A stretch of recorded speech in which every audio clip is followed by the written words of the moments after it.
Hello students, very warm welcome to all of you.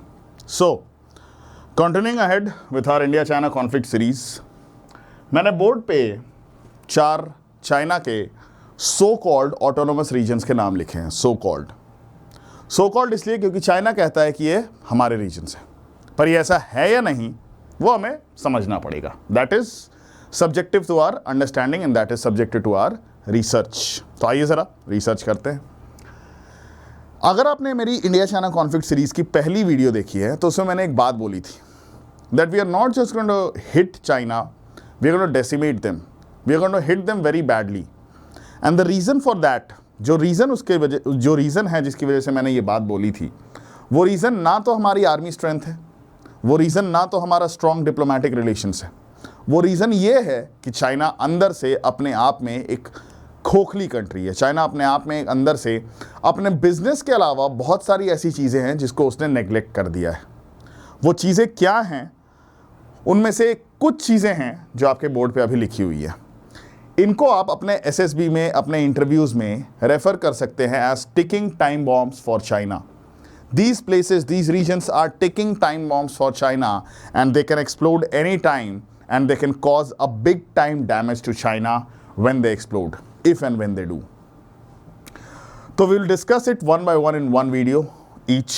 Today we are going to devote this video to Xinjiang. Why Xinjiang has been put down as a ticking time bomb for China. देखिए, अगर आप China के map को देखेंगे तो Xinjiang China के north western province में पड़ता है और चाइना का जो नॉर्थ वेस्टर्न प्रोविंस है उसके साथ लगते हैं मुस्लिम नेशंस. ऐसे मुस्लिम नेशंस जो हार्डकोर मुस्लिम पॉपुलेशन से भरे हुए हैं. Now according to a report, आज के अप्रॉक्सीमेटली 7 साल पहले Xinjiang में जो मुस्लिम पॉपुलेशन थी that was around 75% and the local ethnic population of China, Han Chinese, was around 20%. Around 20%. And other people, 5% were from other ethnicity. तो हुआ क्या? चाइना की एक बहुत बड़ी खासियत है, चाइना बहुत ज़्यादा अपने सारे देशों के लोगों को ट्रीट नहीं करता है as their own people. China treats approximately only 70% population as its own population, who are called Han Chinese. China states that these are the real Chinese, the rest are not real Chinese citizens. So you can see the primary population is of Muslims and not Han Chinese. Now what happened? The people of Xinjiang, they relate more to the culture of Middle East, Central Asia, जिनसे उनका border लगता है. Central Asian region की उन Muslim country से जिनसे Xinjiang का border लगता है. Xinjiang के लोग चूँकि प्राइमरीली मुस्लिम थे तो वो उस जगह के कल्चर से, उस जगह के रिलीजन से, उस जगह के तौर तरीक़ों से ज़्यादा रिलेट कर पाते थे rather than the Chinese culture. इस चीज़ को भांपते हुए चाइना ने क्या करना शुरू किया? चाइना ने वहाँ पे स्टेप ब्रदरली ट्रीटमेंट शुरू कर दिया with the people of Xinjiang. Not only this, Xinjiang के किसी भी मुस्लिम को किसी हाई एडमिनिस्ट्रेटिव पोस्ट पे नौकरी नहीं दी जाएगी. Xinjiang के किसी भी मुस्लिम को किसी बहुत अच्छे इलेक्टोरल पोस्ट में नियुक्त नहीं किया जाएगा. उसको पर्चा भरने की, उसको नॉमिनेशन फाइल करने की अनुमति नहीं होगी. ऐसे स्टेप ब्रदरली ट्रीटमेंट के बाद भी चाइना का मन नहीं भरा तो they started concentration camps. Muslims के रिलीजन्स पे, मुस्लिम के रिलीजियस प्रैक्टिसेस पे बहुत ज़्यादा पाबंदियाँ लगने लगी and they started running concentration camps जहाँ पे उन्होंने जानबूझ के मुस्लिम्स को बंद करना शुरू कर दिया so that they are able to reduce the population and the domination of Muslim population from this area. The people who stay in Xinjiang are called Uyghur Muslims. ये टर्म आपने CA/NRC के time पे काफ़ी सुना होगा media में. Uyghur Muslims. Uyghur Muslims Xinjiang में रहते हैं और Uyghur Muslims के पॉपुलेशन को कंट्रोल किया जा सके, कम किया जा सके, इसके लिए चाइना ने क्या करना शुरू किया? वहाँ पे कॉन्सेंट्रेशन कैंप्स रन करना स्टार्ट कर दिया. In today's era, if we talk about 2022, the Muslim population is hardly 45% and the Han Chinese population has risen to 50%. Now, यहाँ तक तो चीज़ें चाइना के लिए प्रॉब्लमैटिक है. तो ये टिकिंग टाइम बॉम्ब क्यों है?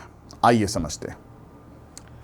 इंडिया ने एक रोड इनॉग्रेट किया DSDBO रोड, दरबुक श्योक, ये दोनों हमारे विलेजेस हैं, Darbuk Shyok Daulat Beg Oldi road. It's a road that is approximately 260 kilometers long and it finishes very close to Xinjiang. That's why Xinjiang is a ticking time bomb for China. When China gets into a direct conflict with us, it will have to guard the area of Xinjiang forcefully with a lot of power and with a lot of army personnel. क्यों? क्योंकि Xinjiang के अपने लोग approximately 50% population, जो यहाँ की population है which is around 5 crore, ये 5 करोड़ लोगों में से अप्रॉक्सीमेटली 3-3.5 करोड़ लोग चाइनीज़ गवर्नमेंट और चाइनीज़ रिजीम के खिलाफ हैं. तो उस वक्त जब कॉन्फ्लिक्ट चल रहा होगा तो ये लोग ना सिर्फ इंडिया को सपोर्ट कर रहे होंगे बल्कि वो अपनी आज़ादी के लिए भी लड़ रहे होंगे. तो चाइना को वहाँ पे अपने फोर्सेस खड़े करने पड़ेंगे, एक अच्छी तादाद में अपने फोर्सेस को भेजना पड़ेगा, क्योंकि वहाँ पे उन फोर्सेस को ना सिर्फ इंडिया से अपने बॉर्डर को प्रोटेक्ट करना है because of the extension of the DSDBO road, but also make sure that the people of Xinjiang do not strike out a revolt against the Chinese regime और वो पूरी तरह से चाइना से ऐसा ना हो अलग ही हो जाए. इसलिए बहुत बड़ा खतरा है चाइना के लिए कि Xinjiang का प्रोविंस उनके हाथ से पूरी तरह से जा सकता है, जैसे ऑलमोस्ट ताइवान निकल चुका है, राइट. अब इसमें इंडिया का क्या रोल है?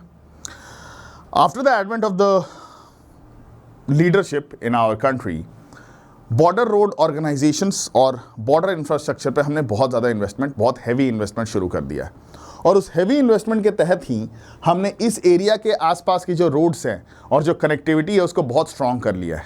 पहले सिचुएशन क्या थी? पहले we were not very close to Xinjiang, we were not that close to Xinjiang कि चाइना इस वजह से परेशान हो, चाइना को इस वजह से कोई दिक्कत हो. लेकिन अब चूंकि हम Xinjiang के इतना क्लोज हैं, इसलिए चाइना के लिए ये एक प्रॉब्लमैटिक एरिया बन सकता है, बनेगा और अभी भी है. Although China is dealing with brute force, but someday it will jump back and bite the back of China today or any other day. Clear hai bachcho? So this was the first topic that we discussed in the 4 ticking time bombs that I wrote for China, Xinjiang. Next video में हम लोग तिब्बत के बारे में discuss करेंगे कि क्यों तिब्बत भी एक टिकिंग टाइम बॉम्ब है फॉर चाइना. जैसा कि आप लोगों को पता है, ये सारे वीडियोस मेरे YouTube चैनल पे अवेलेबल हैं और मेरे YouTube चैनल का लिंक डिस्क्रिप्शन बॉक्स में दिया हुआ है, जहां से आप मेरे चैनल को फॉलो करके सब्सक्राइब कर सकते हैं. Thanks a lot for watching guys. Thank you. Take care.